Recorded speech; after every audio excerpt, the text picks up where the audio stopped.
সুপ্রিয় বন্ধুরা, আসসালামু আলাইকুম। বৃষ্টি স্নাত বর্ষা দিনে ঝিরিঝিরি বৃষ্টির মধ্যে আজকে আমি যাচ্ছি সুন্দরবনের ঠিক গহীন অরণ্যের ঠিক পাশে, মানে বলতে গেলে মাছ ধরার জন্য যাচ্ছি। অর্থাৎ সুন্দরবনের যে এটাকে কি বলে, জেলেরা, অর্থাৎ আমাদের গ্রামের যে ভাই, সেই ভাই ফিশিং করে। তো আমার বন্ধুর থ্রুতে, অর্থাৎ বন্ধুর তপুর থ্রুতে আমরা যাচ্ছি ফিশিং করতে। এটা আমার জীবনের প্রথম অভিজ্ঞতা। সাথে ক্যাপ নিয়ে নিয়েছি এবং বৃষ্টি হচ্ছে, রেইনকোটের কিছু নেই, জানি না নৌকা যাবো কিছুক্ষণ পরে। তারপরে দেখাবো ফিশিংয়ের কি অভিজ্ঞতা। অর্থাৎ সুন্দরবনের পাশেই অবস্থিত, যেখানে মাঝে মাঝে কুমির আসে। আপনাদের পোল্ট্রিবাজ নায়ক জায়েদ খান যেই নদীতে, কুমিরের নদীতে সাঁতার কেটে তার ডায়লগটা ভাইরাল করেছে, তাকে নিজেকে ভাইরাল করেছে, সেই ভাইরাল নদীতেই ফিশিং করতে যাব।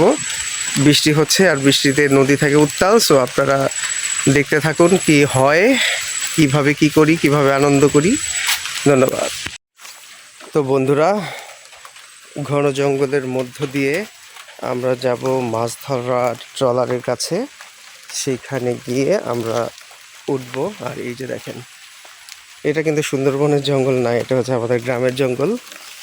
আর দেখেন গ্রাম কি ঘন আর গাঢ় একটা জঙ্গল। তো এইখানে আসলে আমরা যেখানে আসছি, তো আমাদের বরিশালেতে এমনি গাছপালা দিয়ে ভর্তি, আর এখানে হচ্ছে গিয়ে ঘন জঙ্গল, ঘন গাছপালা। তো গা ছিমছিম করা পরিবেশে চলে যাচ্ছি নৌকার দিকে, অর্থাৎ ফিশিং বোটের দিকে। এবং ফিশিং বোট রেডি, ওই যে দেখেন, ওই যে ফিশিং বোট। আমরা কিছুক্ষণ পরে এই ফিশিং বোটে উঠব। বন্ধুরা, মিস্টার তপু, সে হচ্ছে গিয়ে কোনো কিছু তোয়াক্কা না করেই খালে নেমে গেছে। এবং আমাদের যে ফিশার বড় ভাই, যিনি আমাদেরকে নিয়ে যাচ্ছেন ফিশিং করতে, তিনি নৌকার গোছাচ্ছেন, তেল সব রেডি করছেন। এবং সামনে দেখছেন ইলিশের জাল। তো তিনি হচ্ছে ইলিশ শিকার করেন। এবং এখন সেই ট্রলার নিয়ে আমরা চলে যাব মাঝখানে এবং ফিশিংয়ের মজা নিব। বন্ধুরা, এই যে নৌকায় ওঠার আগে স্থানীয় যে বাজার, সেই বাজার থেকে কিছু শুকনো খাবার নিয়ে নিলাম, যাতে করে নৌকায় চিবাতে পারি। আর এই যে বৃষ্টি পড়ছে, ঝিরিঝিরি বৃষ্টি, এই বৃষ্টির মধ্যে আগাচ্ছি। নিচে হচ্ছে গিয়ে আমাদের বোট, অর্থাৎ ফিশিং বোট। আর আমরা এত সুন্দর একটা প্রাকৃতিক পরিবেশের মধ্যে দিয়ে যাচ্ছি, হেঁটে যাচ্ছি। ওই যে আমাদের বোট, তো ওইখানে হচ্ছে নোঙর করা। আমরা শুকনো অবস্থায় ভিজা ভিজা পায়ে বোটে চলে যাব। তো বন্ধুরা, আমাদের নৌকার মাঝি ভাই কামরুল ভাই, এলাকার বড় ভাই, তিনি কৃপা করে তার সাথে মাছ ধরার জন্য আমাদের নিয়ে যাচ্ছেন। আমরা এখন ট্রলারে উঠছি।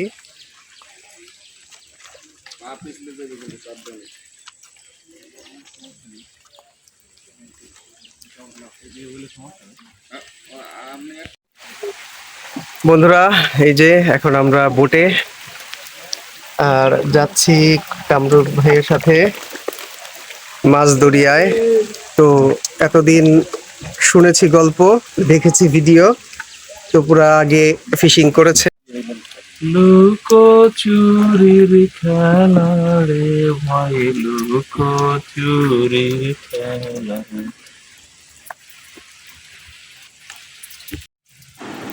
বন্ধুরা, আজকের এই ভিডিওটি আমি সরাসরি কোনো রকম এডিট না করেই করছি, কারণ আমি চাই আপনারাও আমার মতো এই জায়গাটির সৌন্দর্যতা উপভোগ করেন। আর এটা এমন একটা স্মৃতি আর এমন একটা অপরচুনিটি, আসলে সেটা সবসময় পাওয়া যায় না। এই যে সুন্দরবনের গহীনে জেলেদের মাছ ধরার যে একটা কঠোর পরিশ্রমী জীবন, আসলে সেটা দূর থেকে দেখলেও সামনে থেকে দেখার সৌভাগ্যটা বন্ধু তপুর সাথে থাকলে অসম্ভবটা সম্ভব হয়ে ওঠে।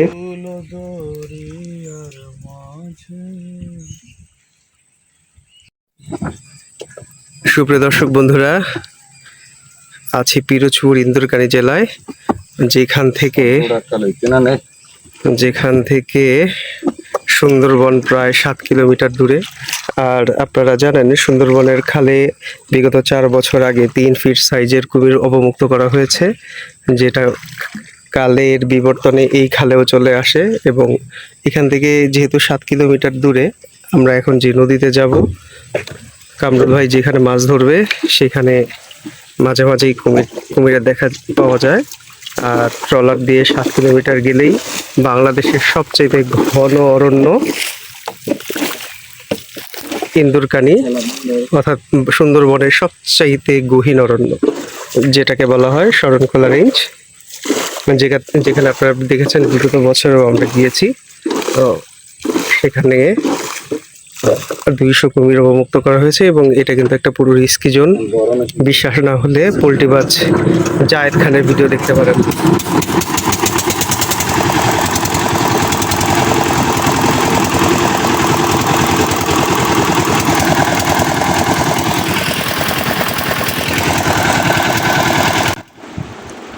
বন্ধুরা, কামরুল ভাই তার বোটের ইঞ্জিন চালু করে দিলেন। আমাদের এখনকার গন্তব্য খাল থেকে বেরিয়ে গভীর, উত্তাল এবং ভয়ঙ্কর সুন্দর নদীতে যাওয়া এবং এর মাঝখানে গিয়ে জাল ফেলা। বন্ধুরা, মূলত সুন্দরবনের পার্শ্ববর্তী যে খাল কিংবা নদী আছে সেখানে প্রচুর পরিমাণে মাছ পাওয়া যায়, যেটা আপনারা সবাই জানেন। তো আমরা যাচ্ছি সেখানেই মাছ ধরার চেষ্টা করতে। মূলত আমরা এসছি জেলেদের জীবনের বা জেলেদের মাছ ধরার যে কৌশল বা পদ্ধতি সেটা দেখার জন্য। কিন্তু খালের পাশের যে প্রাকৃতিক সৌন্দর্য, সেগুলো আসলে আমার কাট করতে একটু মন চাইছিল না। একটু বলে রাখি, ভিডিওটি বানানো হচ্ছে শুধুমাত্র স্মৃতিগুলো ধরে রাখার জন্য। এটা দিয়ে ভিডিও থেকে মনিটাইজেশন পেয়ে ইনকাম হবে এরকম কোনো উদ্দেশ্য আমার নেই। তাই আমি এটাকে কোনোরকম সাউন্ড দিয়ে মনোরঞ্জন করব না, শুধুমাত্র আপনাদেরকে দেখাচ্ছি এই জন্যই যে আসলে এই নদীটা কত সুন্দর এবং কতটুকু ভয়ঙ্কর হতে পারে, সেটা আমার সাথে যেন আপনারা দেখেন। তো দর্শক, এই সেই নদী, যেই নদীতে জেলেরা তাদের জীবনের বাজি রেখে সকালে, বিকালে, রাতে এসে মাছের জাল ফেলে। ভাগ্যের উপরে তাদের নিজেদের সকল কিছুই অর্পণ করে এবং নিরাশ না হয়ে যদি মাছ না পায় তবু আল্লাহর উপর ভরসা করে তারা চলে যায়। তো আমি এবং বন্ধু তপু মন ভরে প্রাণ ভরে উপভোগ করছি নদীর ঢেউকে এবং আশেপাশের যে পরিবেশটা কতই না নান্দনিক সেটা ভেবে আল্লাহর প্রশংসা করছি। বন্ধুরা, ওই যে দেখেন নদীতে এখন জোয়ার উঠেছে, অর্থাৎ যারা রাখাল বা গরুর মালিক তারা তাদের গরুর পালগুলো এনে এখানে ছেড়ে দিয়েছে। তো ফ্রিতে কচুটি খাচ্ছে। তো আপনাদের একটা বিষয় জানিয়ে রাখি, এই নদীতে কুমির আছে, যেটা হচ্ছে গিয়ে স্বাভাবিক একটা বিষয়। কিন্তু কুমির থাকার পরেও এখানকার জেলেরা এতটাই সাহসী যে এখানে তারা গলা অবধি পানিতে নেমে কি দুরন্ত সাহসিকতার সাথে মাছ ধরে এবং সেটা আপনারা বিশ্বাস করতে পারবেন না। আপনি আমি হলে হয়তোবা কিছুতেই এই পানিতে নামার সাহস পেতাম না। ওই যে দেখছেন কত দূর এসে তারা কিন্তু এই যে মাছের মানে জাল টানছে।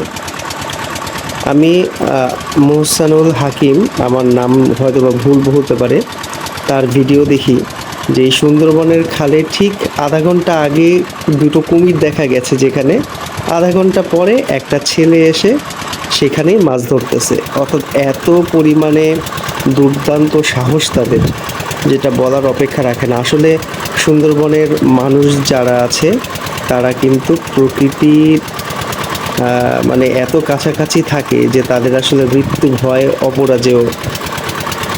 এই যে বন্ধু তপু, ও কিন্তু এই নদীতে অনায়াসে নেমে যায়, আর আমি যদি গোসল করি মানে এই নদীতে নামি, তখন আমার কাছে মনে হইল একটু পরে বুঝি কুমির এসে আমাকে টেনে নিয়ে যাবে।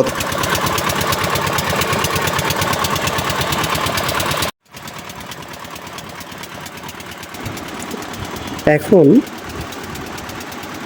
নৌকার যে বৈঠা বা হাল সেটা তো ধরে আছে, এবং কিছুক্ষণ পর পর কামরুল ভাই তার বোটে জমে যাওয়া পানিগুলোকে নদীতে ফেলে দিচ্ছে। তো কামরুল ভাই নির্দেশনা দিচ্ছে কোন দিকে যেতে হবে তপুকে, সেই অনুযায়ী তপু বোট চালাচ্ছে।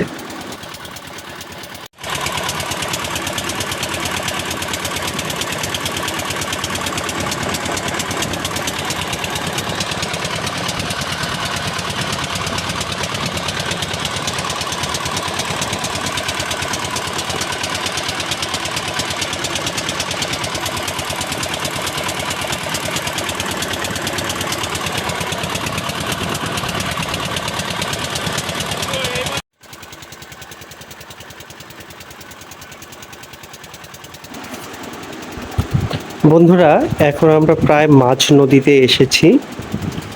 তো নৌকার ভেতরে যে জালগুলো দেখছেন, মূলত এগুলো হচ্ছে ইলিশ মাছের জাল।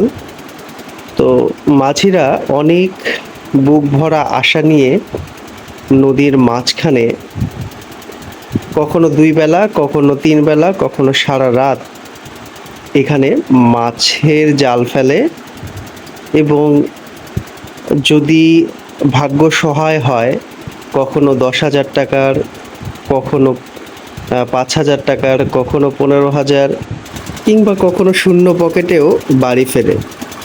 তো এত ধৈর্যের পরেও তারা হাল ছাড়ে না, নিজেদের জীবন বিপন্ন রেখে এই উত্তাল নদীতে তারা বারবার ফিরে আসে যদি কিছু মাছ পায়। তো বর্তমানে এখানে যে ইলিশ মাছ পাওয়া যায় সেগুলো কেজি প্রতি 2600 টাকায় বিক্রি হয়। তো যেটা আসলে ওদের জন্য খুবই মানে গেম চেঞ্জার একটা মিশন। অর্থাৎ সারাদিন পরে যদি 1-2টা মাছও হয়, সেই ক্ষেত্রে তাদের প্রায় 3 থেকে 4 হাজার ইনকাম হয়। সো কামরুল ভাই চলে আসছেন তাদের প্রতিদিনের যে একটা চিহ্ন, যেখানে হচ্ছে তারা আগে থেকেই বাঁশ গেটে রাখে। তো এইখানে প্রায় হচ্ছে 30 হাত পানি থাকে, যেটা কামরুল ভাই থেকে জানা। তো আমরা এখন এখানে নিজেদের যে নৌকা, সেই নৌকাটাকে বেঁধে রাখবো, কারণ প্রচুর পরিমাণে স্রোত। এখান থেকে সমুদ্রপৃষ্ঠ খুবই কাছে, এই পানিগুলো সমুদ্রে মিশে যায়। তো মজার বিষয় হচ্ছে কামরুল ভাই চেষ্টা করেছিল যে তার বোটের যে ইঞ্জিন সেটা বন্ধ রেখেই কোনোভাবে যাতে খুঁটির সাথে বাঁধা যায়, কিন্তু আফসোস তিনি আসলে ব্যর্থ প্রচেষ্টা করেছিলেন। তো মাত্র কয়েক সেকেন্ড ইঞ্জিন বন্ধ থাকার পরে সে ভেবেছিল হয়তোবা 4 থেকে 5 সেকেন্ডের মধ্যেই তিনি ধরে ফেলতে পারবেন, কিন্তু এতটুকু মানে সময়ও তাকে আসলে সুযোগটা দিল না। নৌকাটি প্রায় আপনার আধা কিলোমিটার পর্যন্ত পিছনে চলে যায়। এরপরে আবার ইঞ্জিন চালু দিয়ে খুবই কষ্ট করে আবার কিন্তু সেই খুঁটির কাছে গিয়ে খুঁটি কাটতে হয়। সো এখন আমরা যেটা করছি সেটা হচ্ছে তপু পানি এসেছে এবং কামরুল ভাই সে আস্তে আস্তে করে মাছের জাল ফেলেছে। তো মাছের জাল ফেলার আগে কামরুল ভাই যেটা করলেন সেটা হচ্ছে তিনি খুঁটির কাছ থেকে নৌকাটা সরিয়ে নিলেন এবং ভাসতে ভাসতে জালগুলো ফেলছিলেন। তো ওই যে যেই লাল রঙের ইট দেখতে পাচ্ছেন, মূলত এটা জাল কিছুক্ষণ ফেলার পরেই এটা ফেলতে হয়, যাতে খুব ভালোভাবে মাটির নিচে এই জালটা পৌঁছায়। এবং পাশাপাশি তিনি খেয়াল রাখছিলেন যে মংলা যাওয়া এবং মংলা থেকে আসা, অর্থাৎ চট্টগ্রামে যাওয়ার যে জাহাজগুলো আছে, বড় বড় জাহাজ, ইভেন এখানে কিন্তু আপনার বিদেশি অনেক জাহাজও আসে, বড় বড় জাহাজ গ্যাস সাপ্লাই দেওয়ার জন্য, সেইগুলো এসে মাঝি ভাইদের জালগুলো কেটে ফেলে। আবার অনেক সময় যেহেতু এটা সুন্দরবনের খুব কাছে, বড় বড় যে গাছের গুঁড়োগুলো আছে সেগুলো ভাসতে ভাসতে জালগুলোকে নষ্ট করে দেয়। তো সেটাতে আসলে জেলে ভাইদের খুবই কষ্ট হয়, তো জাল ছিঁড়ে যায়। আবার অনেক সময় দেখা গেছে যে নদীর ভিতর যে শুশুক আছে, অর্থাৎ আমরাকে নদীর ডলফিন বলি, সেই ডলফিন এসেও জাল ছিঁড়ে দেয়। তো এই জন্য তাদের খুবই সাবধানতা অবলম্বন করতে হয়। তো বন্ধুরা, এখন আমি চেষ্টা করেছি যে নৌকায় দাঁড়িয়ে কিছু শ্যুট নেয়ার জন্য। তবে মজার বিষয় হচ্ছে এই নদীতে এতই পরিমাণে উত্তাল ঢেউ ছিল, যেটা আসলে ভিডিওতে আপনারা বুঝতে পারছেন না, যে নৌকা খুবই কষ্ট হচ্ছিল ব্যালেন্স করায়। তো আমি যেহেতু স্কেটিং করি, আপনারা জানেন, মানে চাকার জুতো চালাই, সেহেতু আমার কিছুটা ব্যালেন্সের সমস্যা মানে হলেও কিন্তু কেন যেন আমি তাল মিলিয়ে ফেলি, কারণ স্কেটিং করতে গেলেও একটা তাল লয়ের ব্যাপার থাকে যেটা আমাদের বডি অ্যাবজর্ব করে। সো যে মাঝি ভাইদের সেটা হয়েছে, আর আমারও হয়েছে, কোনো সমস্যা নাই।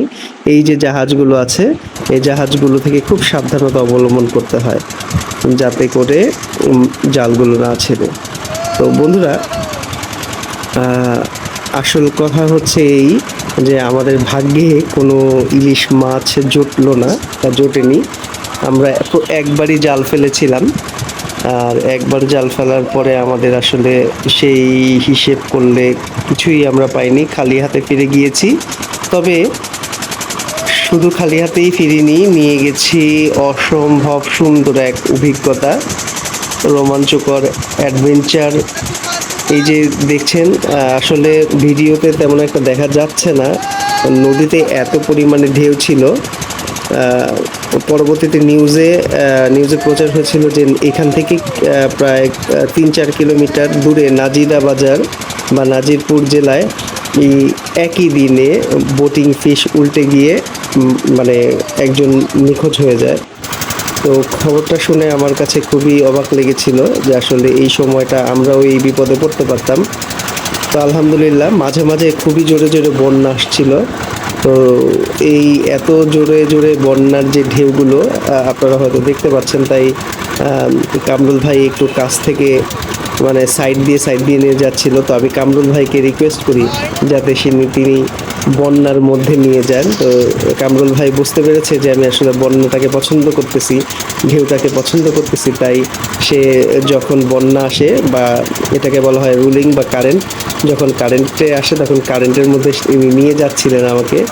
আর আমি মানে প্রায় হচ্ছে গিয়ে দেখেন আমার সামনের ক্যামেরাটা ঘোলা হয়ে যাচ্ছিল, পুরো ভিজে গেছিলাম। বৃষ্টি কিন্তু তখন ছিল না, কিন্তু এই যে নদীর যে স্রোত এবং হচ্ছে ঢেউ, তাতে হচ্ছে আমাদের ফ্ল্যাশ করে ভিজায় দেয়, ক্যামেরাটা বারবার ঘোলা হয়ে যাচ্ছিল। তপু সামনে বসেছিল আর আমি মাঝখানে। কামরুল ভাই আমাদের উৎসাহ দেখে বা আমরা যে মজা পাচ্ছি তাই দেখে তিনি বারবার ঢেউয়ের মধ্যে নিয়ে যাচ্ছিলেন। তো খুবই ভালো লাগছিল। একবার বলেছিলাম যে পাড়ে ভিড়াতে, কিন্তু তিনি বললেন যে আসলে এখন যদি পাড়ে ভিড়ানো হয় তাহলে নৌকাটাকে আর কন্ট্রোল করা যাবে না। তো কামরুল ভাই কিন্তু অলরেডি নৌকার পাওয়ার বাড়িয়ে দিয়েছে ট্রলারের, সো যাতে হচ্ছে তিনি স্রোতের সাথে তাল মেলায়। এখন আমরা কিন্তু স্রোতের বিপরীত মুখে যাচ্ছি আমাদের বাসার দিকে, অর্থাৎ আমরা ব্যর্থ হয়ে চলে যাচ্ছি, কিন্তু নিয়ে যাচ্ছি এক গাদা মানে রোমাঞ্চকর অনুভূতি।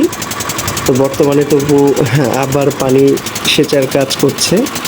তো কিছু যেহেতু আমরা ভারী মানুষ আর হচ্ছে অনেক ভারী জাল, সেহেতু বারবার পানি উঠে যাচ্ছিল আর নৌকা যে বারবার দুলছিল বা উপরে নিচে লাফাচ্ছিল, তাই হচ্ছে গিয়ে পানি চলে আসছিল। এখন তবু সেটা করতেছে আর আমি ভিডিও করতেছি।